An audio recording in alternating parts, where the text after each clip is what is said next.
Guys, CEO Kaden here with Fiction Atlas Press, bringing you another Indie Connection. And today I'd like to tell you about some indie books that you might enjoy if you're a fan of Legends and Lattes by Travis Baldree.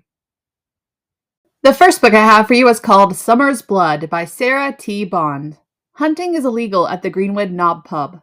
Apparently, someone didn't get the message.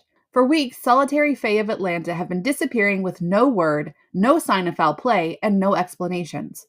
When a half-human fairy bartender discovers a body of a djinn in the Chattahoochee, she realizes something or someone is killing fae, and they're using her bar as the hunting ground.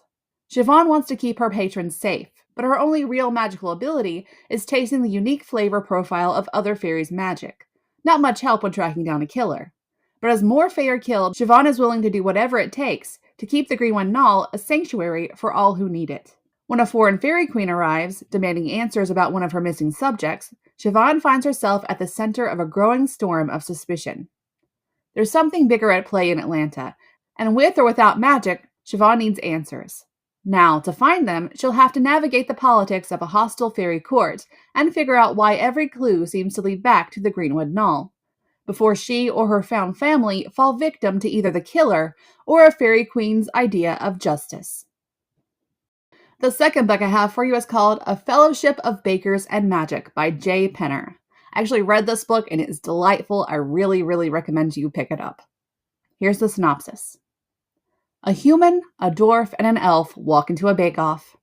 In the heart of Adenshire, where elvish enchantments and dwarven delights rule, Arletta Starstone, a human confectionist, works twice as hard perfecting her unique blend of baking and apothecary herbs. So when an orc neighbor secretly enters her creations into the prestigious elven baking battle, Arletta faces a dilemma. Being magicless, her participation in the competition could draw more scowls than smiles. And if Arletta wants to prove her talent and establish her culinary reputation, this human will need more than just her pastry craft to sweeten the odds.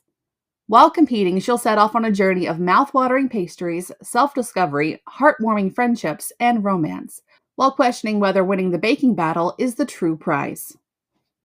The third book I have for you is called Drinks and Sinkholes by S. Usher Evans. Warm beds, cozy mysteries, and the best rosemary bread this side of Pigsend Creek. Welcome to the Weary Dragon Inn. Bev may not know who she was before she showed up in the quaint village of Pigsend 5 years ago, but that does not bother her much. She's made a tidy little life for herself as the proprietor of the Weary Dragon Inn, where the most notable event is when she makes her famous rosemary bread. But when earthquakes and sinkholes start appearing all over town, including near Bev's front door, she's got to put on her sleuthing hat to figure out what or who might be causing them before the entire town disappears. And the last book I have for you is called Cursed Cocktails by S.L. Rowland. When life gives you lemons, squeeze them into a stiff drink and stir. After 20 years defending the frozen north against some of the most dangerous threats in the Nine Kingdoms, Roran Bloodbane has finally earned his retirement. While the Blood Mage's service to the realm may have ended, burning veins and aching joints remain, and Roran soon learns that a warmer climate offers relief from his chronic pain, and a chance at a fresh start. In the warm and relaxing atmosphere of Eastbourne, the Umbral Elf finds a new purpose and a sense of belonging. He may have left the frozen north behind, but he brings with him the skill and strength gained from a lifetime of defending the realm, along with his most prized possession, a book of drink recipes inherited from his father. Spilled cocktails may not carry the same weight as spilled blood, but opening a tavern brings a unique brand of challenges.